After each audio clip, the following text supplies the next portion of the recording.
Welcome to Online Physio Guide. I am Dr. Snehal.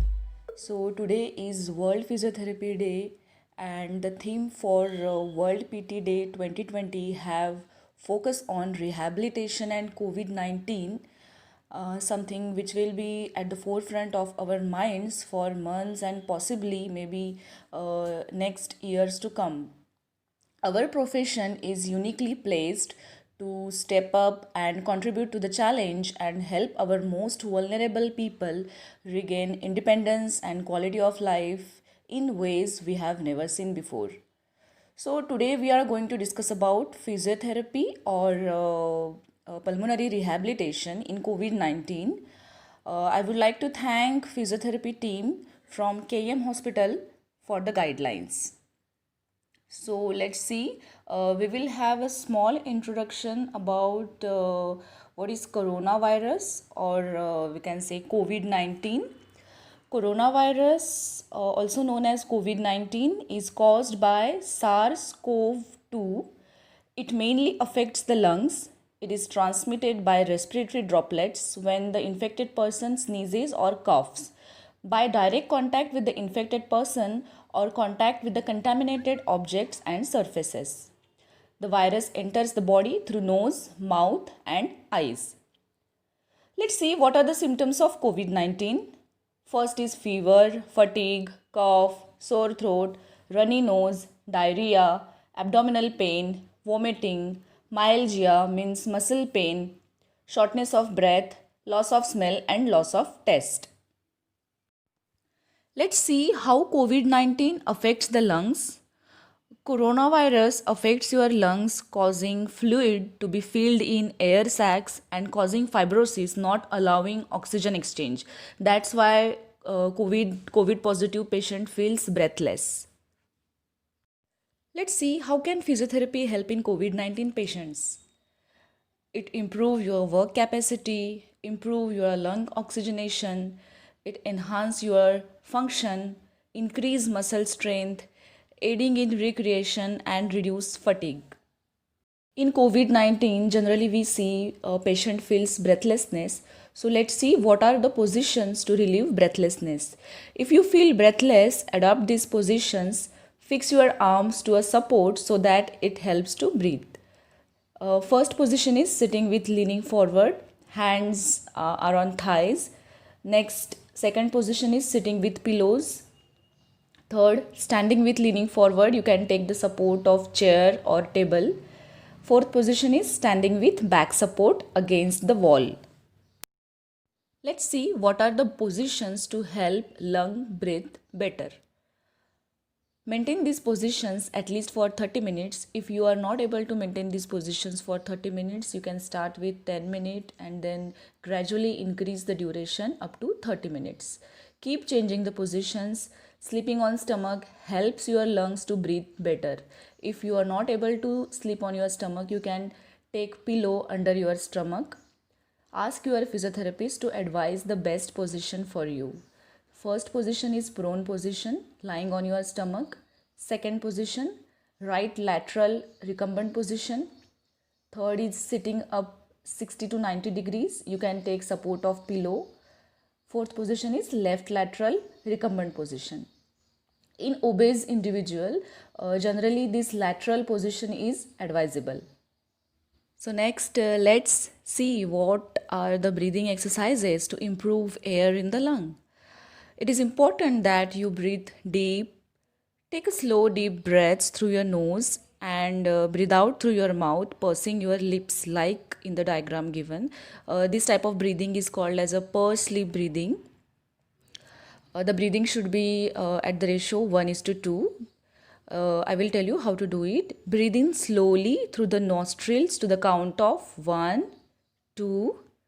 Then purse your lips as if blowing out a candle. Breathe out slowly through your pursed lips to the count of 1, 2, 3, 4. So next is belly breathing. Using your breathing muscle, that is diaphragm. Diaphragm is an important muscle for breathing. Sit relaxed. Put your hand on your stomach. Imagine it is like a balloon. Breathe in through your nose. Your hand will move out as a balloon. When you breathe out through your mouth, your hand will move inside. You can practice this breathing exercise in supine lying or in sitting also. In COVID-19, few patients complaints of thick cough or lung secretions. So there are some breathing techniques to loosen your secretion and remove from your lungs. The technique is called as a ACBT or active cycle of breathing technique. It consists of three phases that together helps you to get rid of your secretions. First phase is breathing control, which is relaxed breathing. Breathe in, relax through your nose and out through your mouth. Do not exert. You can practice this relaxed breathing for 20 to 30 seconds. Second phase is thoracic expansion, which are deep breaths. Place your hands on the side of your chest. Take a deep breath through your nose, expanding your chest, and exhale slowly through your mouth. So you can take 3 to 4 deep breaths. Third phase is huffing or coughing to remove the secretion from your lungs. Open your mouth and make sound. Repeat steps 1, 2, and 3 for 10 to 15 minutes. Do not overexert. If you feel exerted, then you can take rest in between if required. If you are not confident practicing this technique, then please consult your physiotherapist to learn exact technique how to do this ACBT breathing technique to loosen your secretion and remove secretion from your lungs.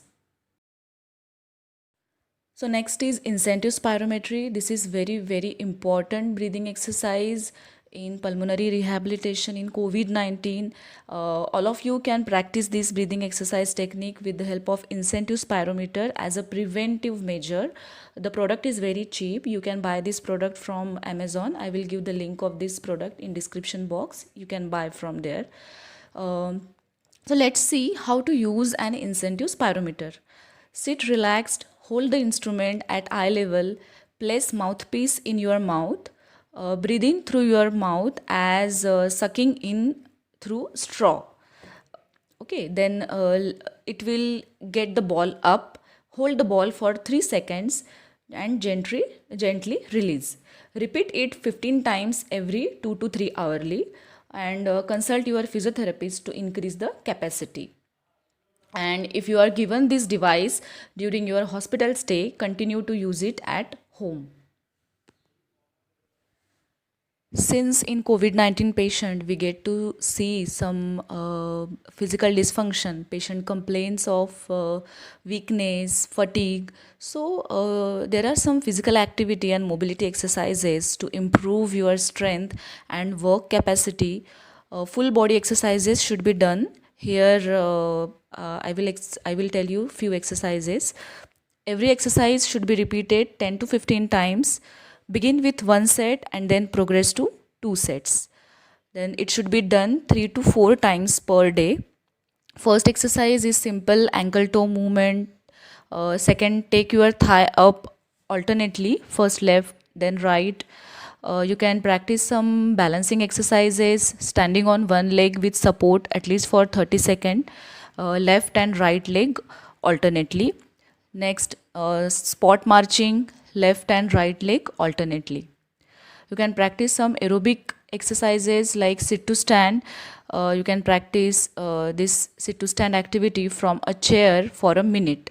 Use support if needed, and your therapist will advise you on exercises for improving your strength and endurance. Strength training should be given progressively with the help of TheraBand, weight cuff, or dumbbells.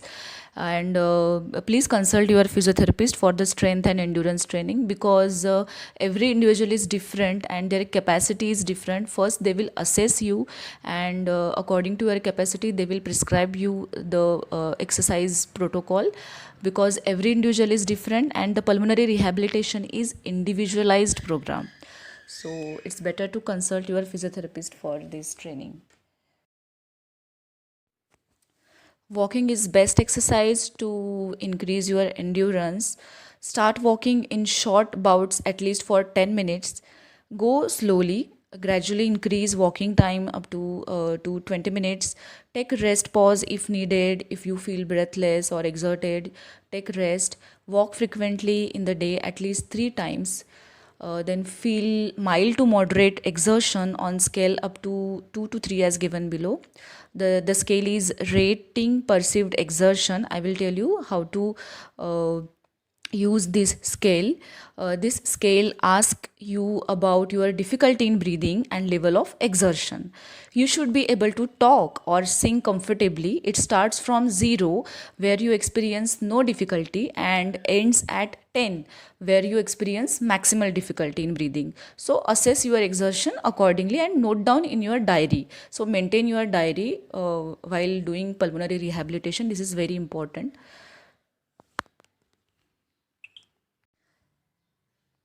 Let's see how to test your capacity. First is breath holding capacity. Test yourself by counting aloud without stopping yourself to breathe, or try holding your breath. 30 second is a normal. Then you can increase your holding period. This can be a good exercise, but definitely this is not a tool for assessment. Then singing, humming, or reading aloud are good breathing exercises for your lung. Second is testing your walking capacity.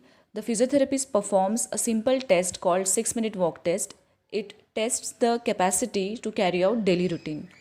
Ideally, one should be able to walk at least 300 to 400 meters in 6 minutes. Post COVID, most of the patient complains of fatigue after doing small activity or work. So it is important to understand the needs of your body and your own energy levels. So conserving your energy is very important. There are some conservation techniques, and conservation of energy can be done by these 4P. Let's see what are they. First is planning. Activities and work need to be planned. Avoid unnecessary exertion. Second is prioritizing. Do important first. Do difficult tasks when energy levels are good. Generally, energy levels are good in morning time, so finish your difficult work in the morning. Then pacing. Take adequate rest in between any two tasks. Don't work continuously. Take rest in between. Fourth is positioning. Position yourself and items so that you don't waste energy while doing any work.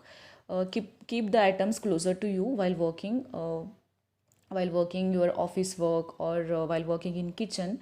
Always coordinate breathing with body movements. And most important, don't hold your breath anytime. Don't hold your breath while exercising, while doing any work, while doing any activity. So always concentrate on your breathing whenever you work, because when we work our body needs more oxygen. So you need to concentrate on your breathing always. Post COVID, we get to see psychological dysfunction in patients. Patient complaints of depression, anxiety, panic attacks, or they feel very irritable. So we need to practice some relaxation, and it is important that you allow your body and mind to relax to heal better. So you can listen to your favorite music or any calming music of your choice. You can do shavasana, lie down in comfortable position in quiet room, keep your eyes closed and gently focus on your breathing pattern and breathing. You can think of a pleasant scenery or event and imagine yourself at peace. Make yourself aware of surrounding sounds, colors, weather, and people in the scene. Tell yourself that you are in a good health and feel positively energized. Be mindful and aware of your emotions. If you are feeling stressed or anxious, take control and reach out for the required help. You can take help of psychologist or psychiatrist if you feel. Practice slow, gentle and deep breaths. Chant or concentrate on a spot or breath. Be consciously aware of things around you. The goal of pulmonary rehabilitation post COVID is not only to improve your respiratory, physical, or psychological strength, but it help you to get back to your original lifestyle. So live an active and healthy lifestyle, eat a well balanced diet, maintain adequate hydration, include fruits and green leafy vegetables in your diet, eat small portions at frequent intervals, try following a healthy sleep pattern, means early to bed and early to rise, do exercises and maintain active lifestyle. Avoid addictions, smoking and drinking. Always follow cough etiquette and hand hygiene. Whenever you cough and sneeze, always cover your mouth and nose with tissue or handkerchief. If you don't have tissue or hanky with you, then cover your mouth and nose with elbow. And always wear a mask. And wash your hands in 6 steps for about 20 seconds. Last but not the least, few general instructions. Do not exercise or exert after heavy meal. Slow down your activities if you feel breathless. Talk to your friends and family. Report if you feel any symptom like breathlessness. When you are on oxygen, monitor closely, especially your oxygen saturation with the help of pulse oximeter. It should not drop below 95%. And most important, follow advice of your doctor, nutritionist and physiotherapist. Keep following and take care. Thank you so much.